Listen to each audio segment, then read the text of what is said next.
The stigmata have always occupied a place of profound mystery in the history of the Catholic Church, being understood not as mere physical phenomena, but as spiritual signs of an extraordinary union with the redemptive suffering of Christ.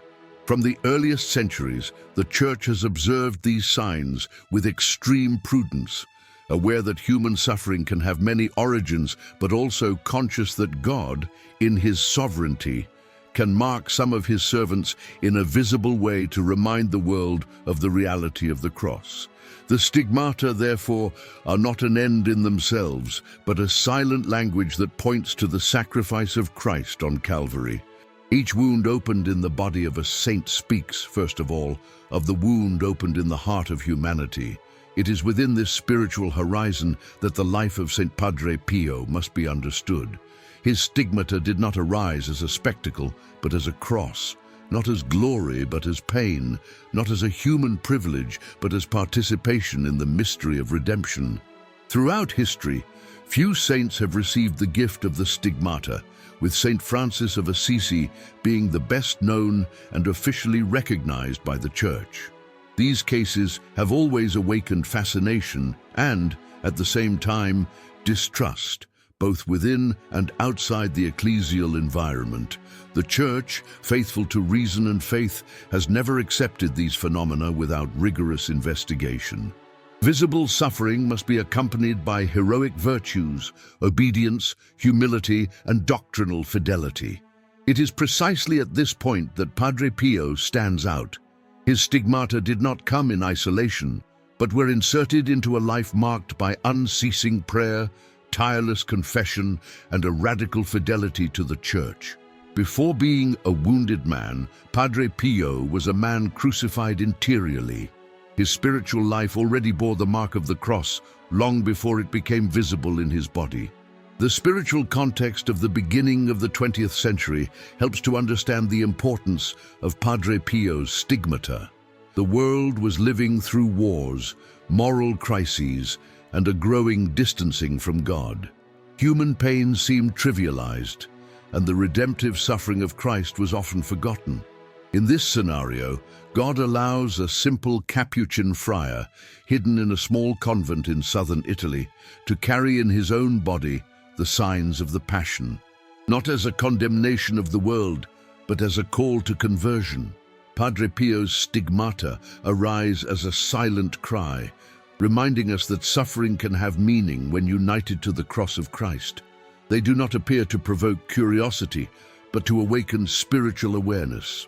Padre Pio never sought the stigmata, never asked for this gift, and far from it, he frequently begged God to remove from him any visible sign that could attract undue attention. His desire was to remain hidden, to live the simple obedience of religious life, and to save souls through confession and prayer. This inner resistance to the phenomenon is one of the strongest signs of its authenticity. Whoever seeks pain does not understand the cross.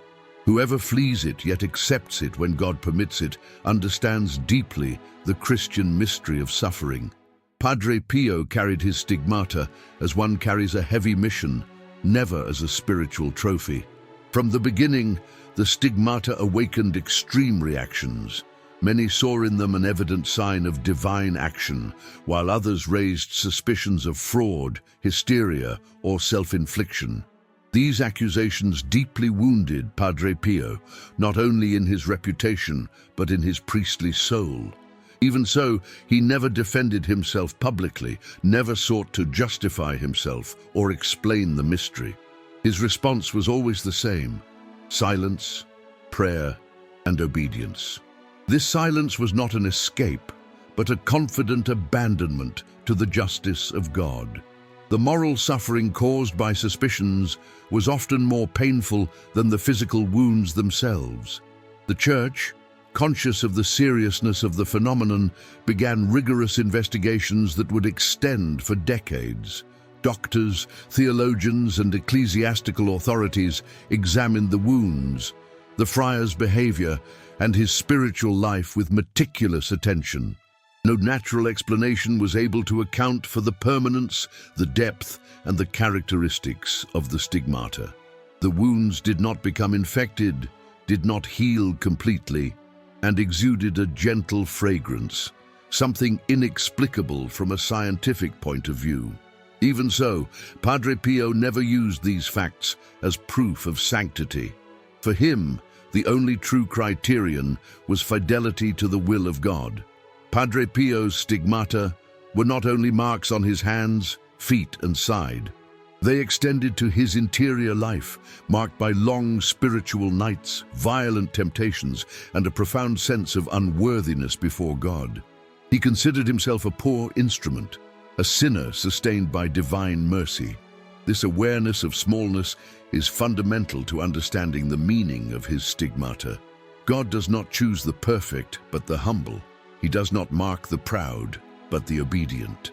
Padre Pio never presented himself as someone special.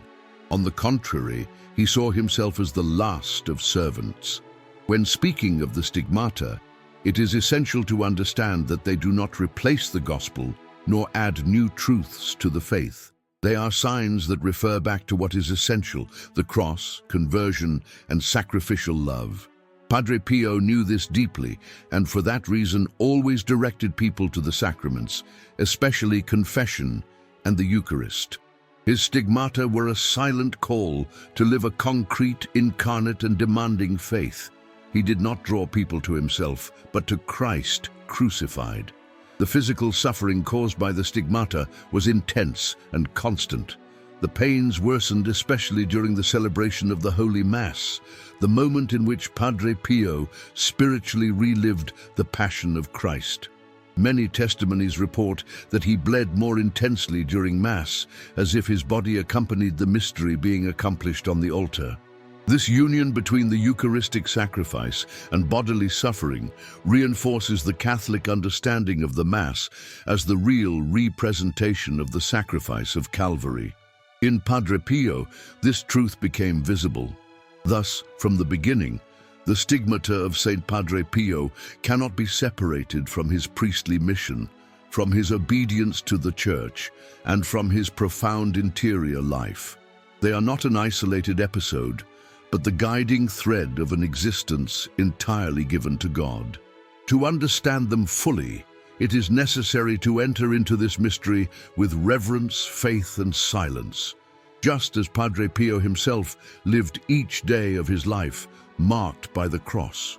The appearance of the stigmata on Padre Pio's body was not a sudden and isolated event, but the culmination of a long spiritual journey marked by invisible sufferings, silent penances, and a profound interior identification with the Passion of Christ. Long before the wounds became visible, his soul was already experiencing intense spiritual pains, accompanied by mystical phenomena such as visions, ecstasies, and violent spiritual attacks. Padre Pio lived constantly in a state of offering, presenting himself before God as a victim of expiation for the sins of the world. This desire, although never formulated explicitly, was inscribed in every gesture of his priestly life, especially in the way he celebrated Holy Mass and welcomed penitents. While still a young friar, Padre Pio already reported to his spiritual directors mystical experiences that left him confused and fearful. He did not feel worthy of such graces and frequently asked God to free him from any extraordinary manifestation that could divert his soul from humility. This fear was not the fruit of false modesty, but of a deep awareness of the spiritual danger that accompanies mystical gifts. He knew that the devil can take advantage of spiritual vanity to destroy even the most fervent. For this reason, he received each experience with prudence, submitting everything to obedience and to the discernment of the Church. The first physical signs of the Passion began to manifest themselves discreetly as intense pains in the hands, feet, and side, accompanied by occasional bleeding. Padre Pio described these pains as pierced by an interior fire, a lancinating sensation that found no relief in rest or medical treatment. These experiences intensified above all during deep prayer and, in a special way, during the celebration of Mass. It was as if, in that moment, his soul and his body were introduced in a deeper way into the mystery of Christ's sacrifice. It was on September 20th, 1918, that the stigmata became permanent and visible. After celebrating Mass in the small choir of the Church of the Convent of San Giovanni Rotondo, Padre Pio remained in prayer before the crucifix. At that moment, he had a mysterious vision of the suffering Christ, marked by a spiritual intensity difficult to describe. Soon after this experience, he felt violent pains and realized that his hands, feet, and side were bleeding. The wounds appeared open, deep, and painful, corresponding exactly to the places of Christ's passion. Padre Pio's immediate reaction was not astonishment nor exultation, but profound fear and confusion. He tried to hide the wounds, covering his hands with gloves and avoiding any unnecessary exposure. His first impulse was to ask God to remove the visible stigmata, allowing him to continue suffering only interiorly. For Padre Pio, physical pain was less heavy than the weight of human attention and curiosity. He feared that the stigmata would become an obstacle to his priestly mission and to his life of humility. As time went on, it became impossible to completely conceal the wounds because the bleeding was frequent and intense. The religious superiors were informed, and the case quickly reached the knowledge of ecclesiastical authorities. From the beginning, Padre Pio placed himself in total submission to the decisions of the Church, accepting medical examinations, investigations, and restrictions without ever showing revolt or resentment. This absolute obedience is one of the most eloquent signs of the spiritual authenticity of his experience. He never claimed the right to be understood, only the duty to obey. The doctors who examined Padre Pio were perplexed by the nature of the wounds. The stigmata remained open for years, with no signs of infection, necrosis, or complete healing, despite the absence of effective treatments. There was no plausible scientific explanation for the stability of the wounds, nor for the intensity of the pains reported. Even so, Padre Pio never used these findings as an argument in his defense. For him, everything that came from God should be lived in silence and trust, not turned into a spectacle or public proof. The pains caused by the stigmata were not only constant in the body, but echoed deeply in his spiritual life. Many times, Padre Pio experienced a feeling of abandonment, as if God remained silent before his suffering. This spiritual night, far from weakening him, united him even more to Christ's experience on the cross, especially to the cry, my God, why have you abandoned me?" Padre Pio understood that the stigmata were not only physical marks, but real participation in the mystery of redemptive suffering. Daily life with the wounds required a continuous effort of endurance and surrender. Every movement of the hands, every step, every simple gesture of daily life became painful.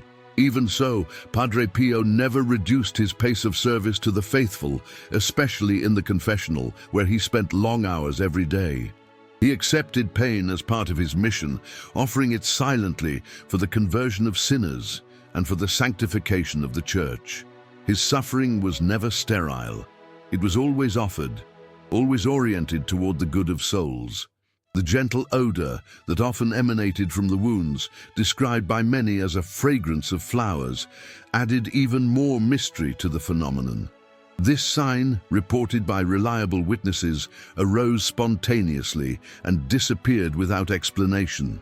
The Church, prudent, never based itself on these sensible aspects to issue a definitive judgment, but they strengthened the conviction that it was something that surpassed the natural order.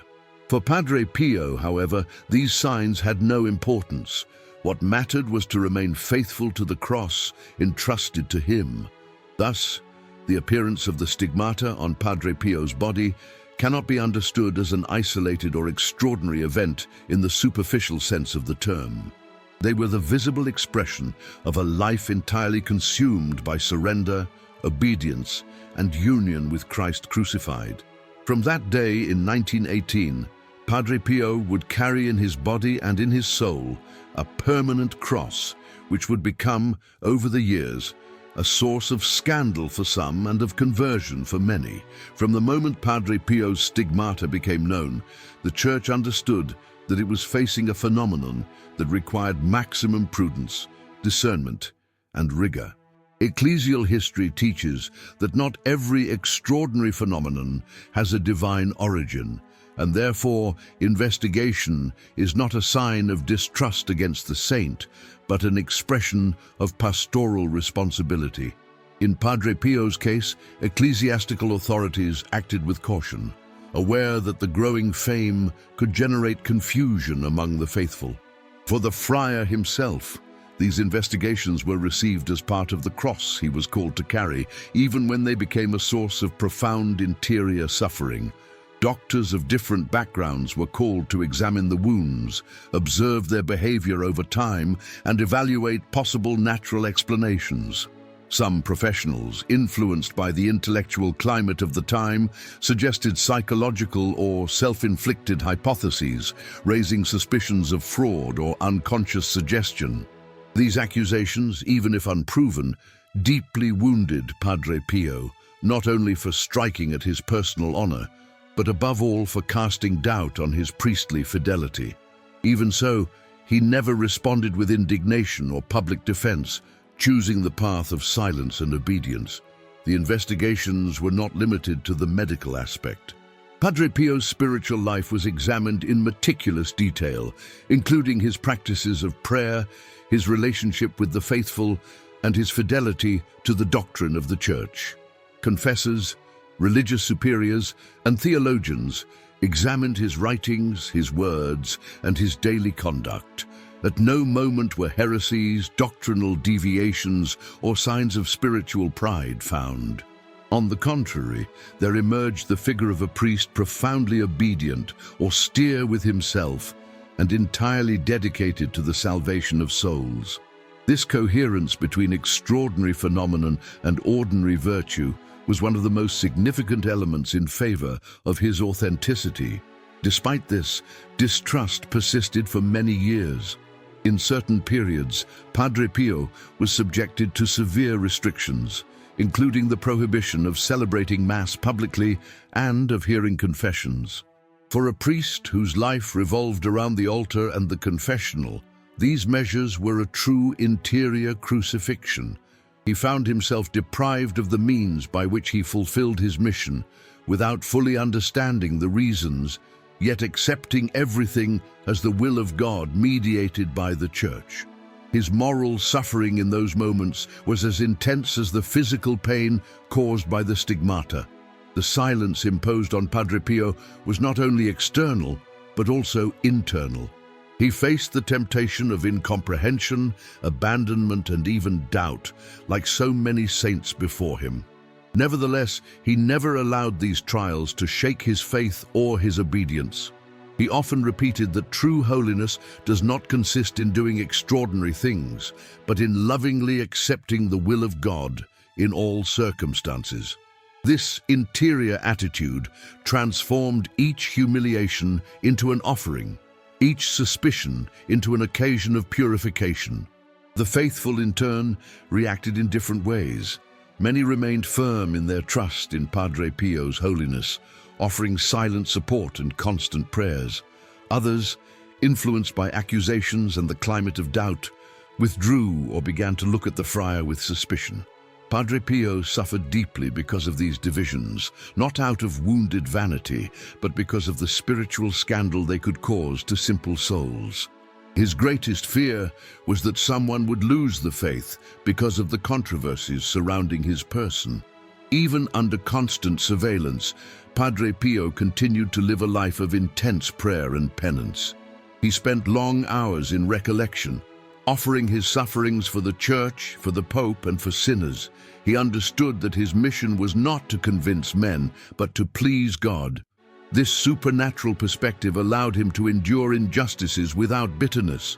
For him, each trial was an opportunity to participate more fully in the Passion of Christ, who was also misunderstood accused, and unjustly condemned. As time went on, many of the investigators who were initially skeptical began to revise their positions in light of the constancy of the wounds and the friar's moral integrity. Even so, the process was slow and marked by advances and retreats. The Church, faithful to its prudent method, preferred to err on the side of excessive caution rather than run the risk of prematurely validating an extraordinary phenomenon. Padre Pio, for his part, never showed impatience or a desire for public rehabilitation. His only desire was to remain faithful, even in obscurity. The moral suffering caused by suspicions had a profound purifying effect on Padre Pio's soul. He became increasingly conscious of his total dependence on God, recognizing himself as a fragile and unworthy instrument. This awareness removed any trace of spiritual pride and kept him anchored in humility. The stigmata, far from elevating him in the eyes of the world, made him even smaller before God. This evangelical inversion is one of the clearest signs of the authenticity of his mystical experience. Thus, the investigations and suspicions surrounding Padre Pio's stigmata were not obstacles to his holiness, but paths of purification and confirmation. His moral suffering, lived in silence and obedience, became an inseparable part of his participation in the cross of Christ. He demonstrated concretely that true holiness is not manifested in the absence of trials, but in persevering fidelity amid the most painful incomprehensions. The relationship between Padre Pio's stigmata and the Holy Mass constitutes one of the most impressive and theologically profound aspects of his spiritual life.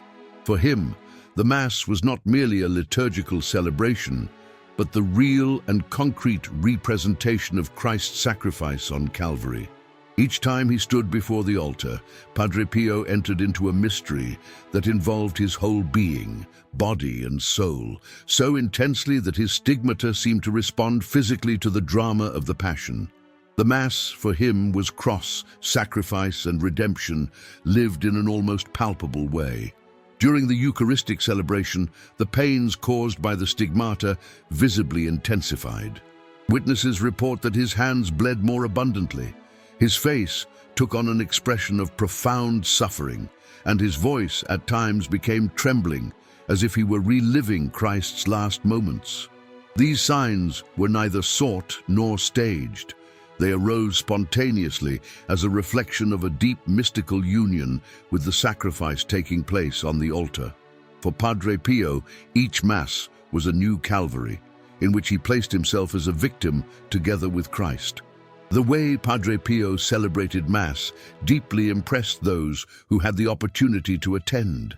His gestures were slow, recollected, and filled with reverence, as if he were conscious of every word and every movement before the mystery of the real presence of Christ. He seemed oblivious to time, completely absorbed by what was happening on the altar. This spiritual intensity was not the result of theatricality, but the expression of a living and ardent faith, shaped by years of prayer, penance, and silent suffering. The consecration was, without a doubt, the most striking moment of Padre Pio's Mass.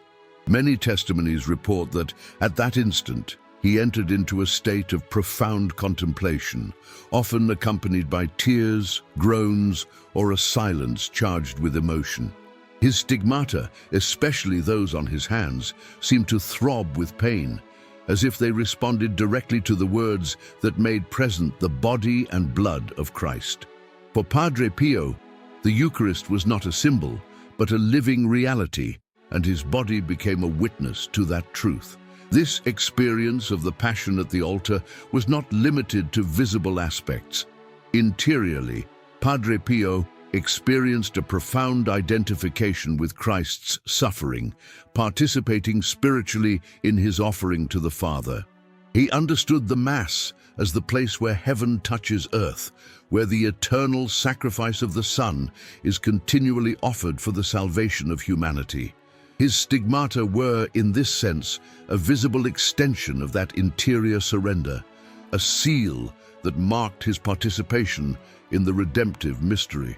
For the faithful who attended Mass, the experience was deeply transformative.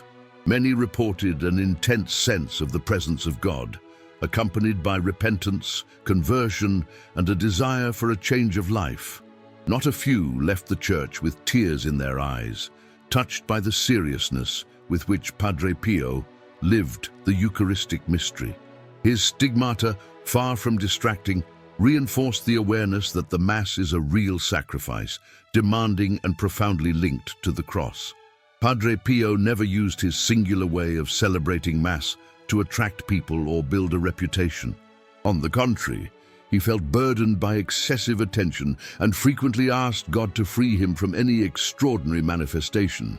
His only desire was that the faithful would understand the greatness of the Eucharist and approach it with faith, respect, and an interior disposition for conversion.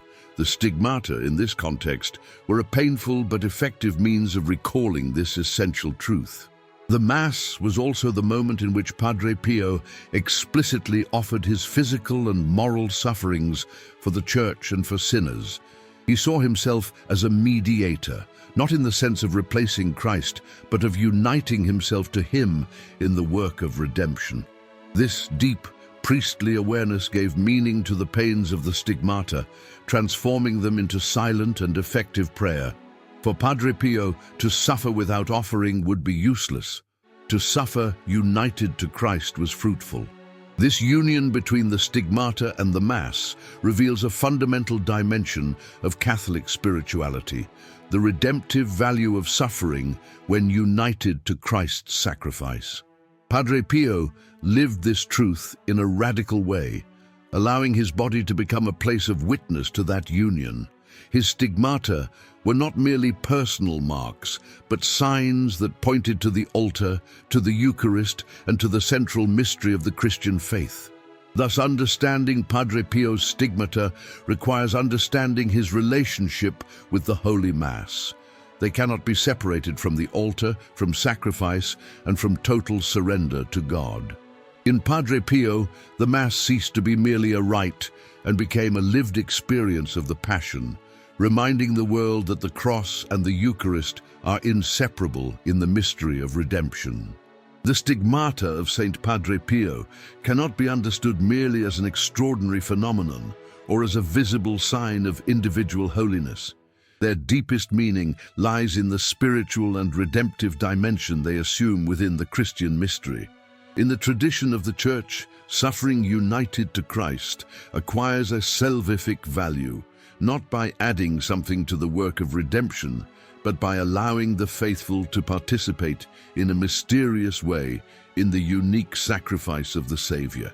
Padre Pio lived this participation in a radical manner, offering his pains as a silent intercession for souls, especially those farthest from God.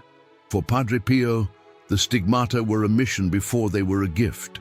He understood that each pain endured, each bleeding, each humiliation associated with the wounds had a spiritual purpose that surpassed his own life. He firmly believed that God had entrusted him with this suffering for the conversion of sinners, for the reparation of sins committed against the Eucharist, and for the spiritual strengthening of the Church. This awareness gave meaning to the continuous pains, preventing them from becoming despair or revolt. Suffering, when offered, became living prayer. Padre Pio's spirituality was deeply rooted in the theology of the cross. He saw in the stigmata a concrete extension of the evangelical call to take up the cross every day and follow Christ. This cross was not merely symbolic, but real, heavy, and painful. Even so, he accepted it with love, aware that suffering accepted with faith can become an instrument of grace for many. His stigmata constantly reminded that holiness passes through sacrifice and that there is no true union with Christ without participation in his cross. Padre Pio had a very clear understanding of the mystery of reparation.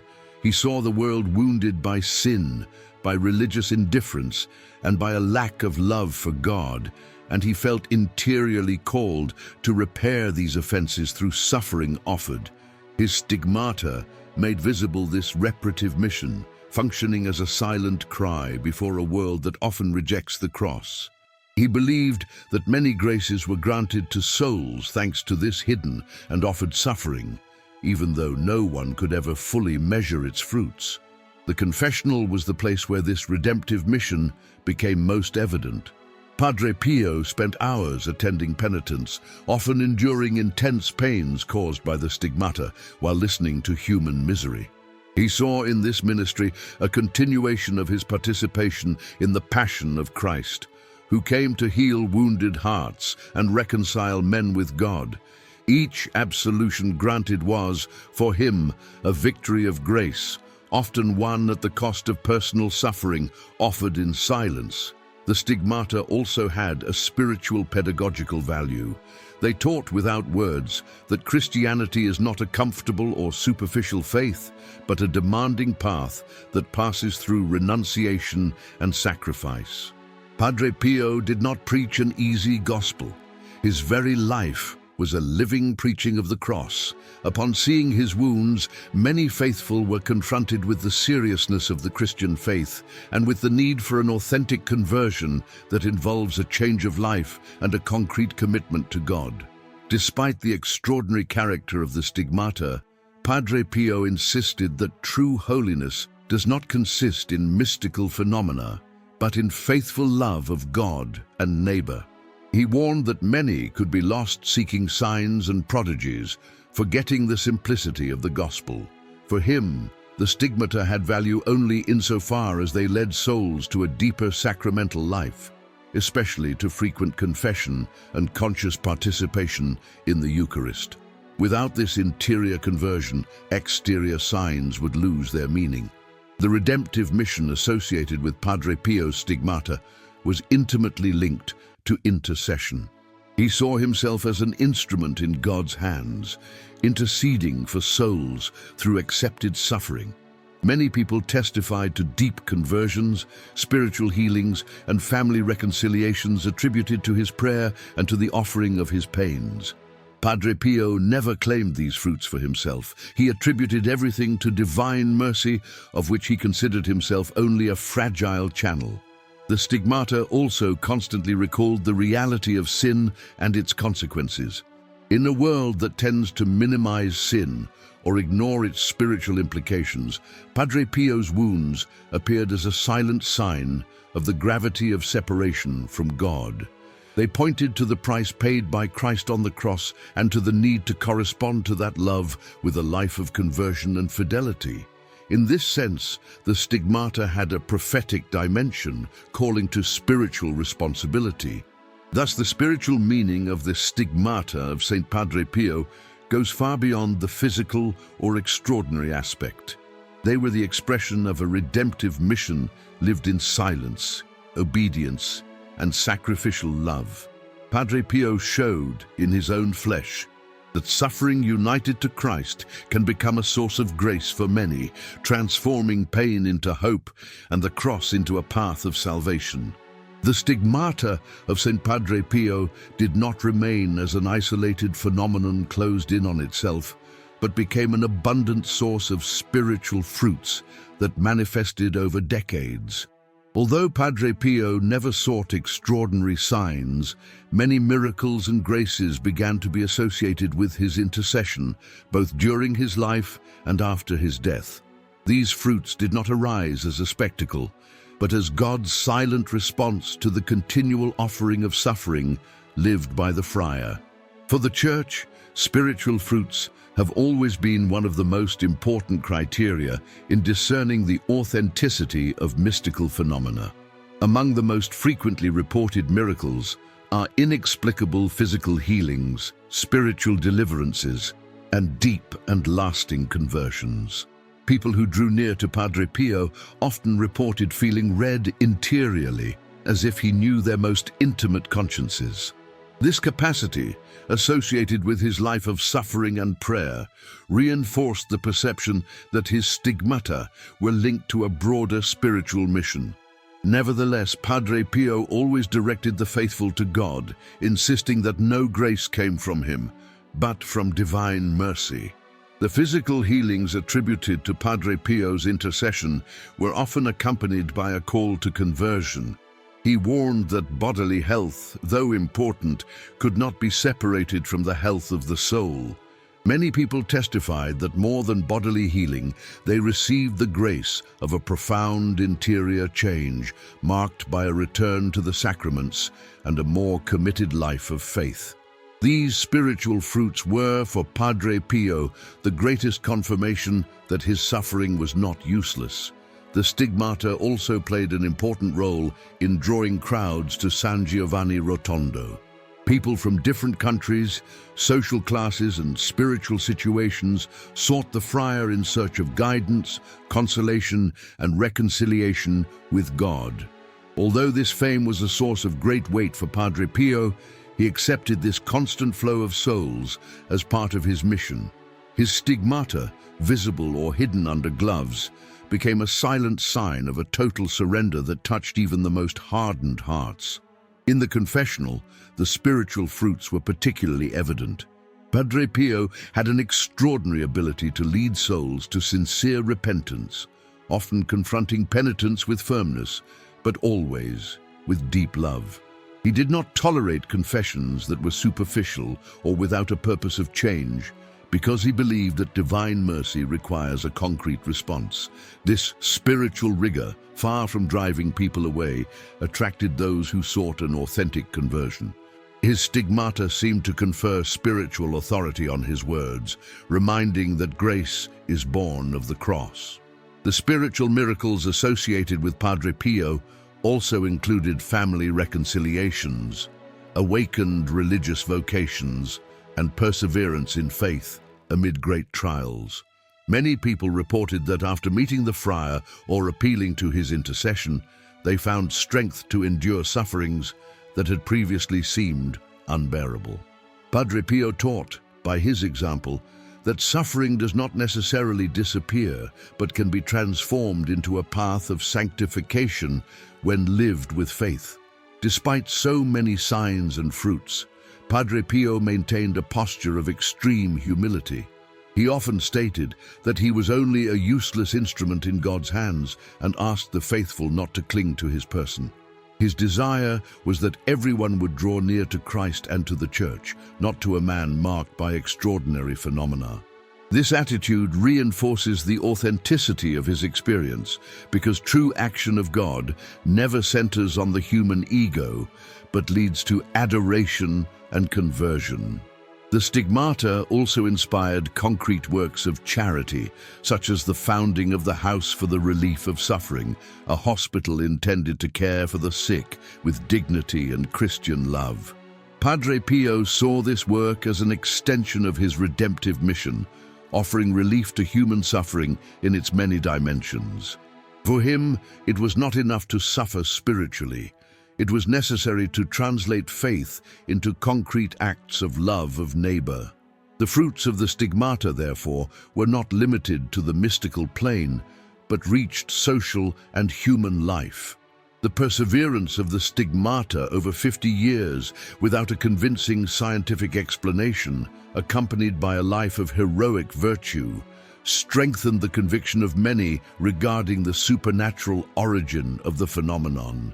Nevertheless, the Church has always insisted that the decisive criterion is not extraordinary signs, but the fruits of holiness and charity.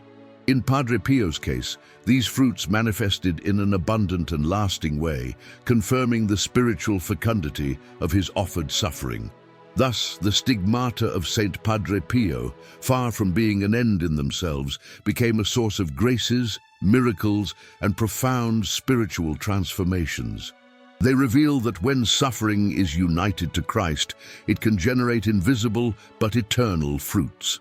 Padre Pio's life testifies that the cross, when accepted with love, is never sterile, but always fruitful for the salvation of souls. In the last days of St. Padre Pio's life, a silent and profoundly symbolic event drew the attention of those who accompanied him most closely: the complete disappearance of his stigmata. The wounds that had marked his body for about 50 years, causing constant pain and being the source of so many controversies, closed without leaving visible scars. This fact occurred shortly before his death, as if God wished to seal his life of suffering with a gesture of mercy and peace. Padre Pio, who had always asked to suffer in a hidden way, seemed at last to have his desire granted, to disappear from the eyes of the world. The disappearance of the Stigmata was not accompanied by public announcements, nor by spectacular manifestations. Everything took place in the silence that always characterized Padre Pio's spirituality. Those who were able to observe his hands and feet found that there remained no sign at all of the deep wounds that had bled for decades. For many, this fact further reinforced the supernatural nature of the Stigmata, for it would be inexplicable that wounds so long-lasting would disappear without leaving marks. For Padre Pio, however, this detail had no importance. What mattered was to have remained faithful to the end. In his last years, Padre Pio's physical suffering had intensified in other ways, including respiratory difficulties and extreme weakness.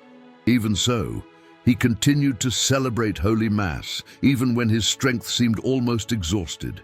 Each gesture, each word spoken at the altar, was marked by a spirit of total surrender. His last days were lived in profound union with Christ, like someone who had carried the cross throughout life and now prepared to hand it over definitively to the Father. Padre Pio died on September 23, 1968, pronouncing the words, "Jesus, Mary," as a final expression of his simple and absolute faith. His death was serene, despite the suffering accumulated over so many years. Those who were present witnessed an atmosphere of deep peace, as if his soul, finally free from the weight of pain, rested in God. The disappearance of the Stigmata shortly before his death seemed to symbolize that his mission as an expiatory victim had been fully accomplished. Padre Pio's spiritual legacy remains profoundly linked to his Stigmata, but it is not limited to them. His entire life was a silent preaching of the cross, obedience, and trust in divine mercy. He taught by example that holiness does not consist in extraordinary experiences, but in daily fidelity, lived even amid incomprehension and suffering. His Stigmata were only one visible aspect of a much deeper and constant interior surrender. After his death, the fame of Padre Pio's holiness continued to grow, accompanied by countless testimonies of graces and miracles attributed to his intercession. The Church, faithful to its prudent method, carefully examined these reports over the years, officially recognizing his holiness with his canonization in 2002. This recognition did not exalt extraordinary phenomena in themselves, but confirmed the heroicity of his virtues and the authenticity of his Christian life lived to the extreme. Padre Pio's Stigmata continue to be the object of study, reflection, and devotion, but always within the correct perspective of the Catholic faith. They point to the centrality of the cross, to the redemptive value of suffering united to Christ, and to the need for a deep sacramental life. Padre Pio never wanted his Stigmata to be separated from the gospel or used as religious curiosity. His desire was that they would lead souls to conversion, to frequent confession, and to the Eucharist lived with faith. Padre Pio's witness is especially timely in a world that flees suffering and constantly seeks comfort. His life reminds us that pain, when lived with a supernatural meaning, can become a source of grace and hope. He did not glorify suffering in itself, but showed that it can be transformed when united to the love of Christ. His Stigmata were a sign of that transformation, not as an exaltation of pain, but as an expression of sacrificial love. Thus, the disappearance of the Stigmata of Saint Padre Pio closes an extraordinary chapter in the history of the Church, but opens a spiritual legacy that remains alive. He left as an inheritance a spirituality rooted in the cross, in obedience, and in absolute trust in God. His witness continues to speak silently to generations, reminding us that true holiness passes through confident abandonment into the hands of the Father and persevering fidelity to the end.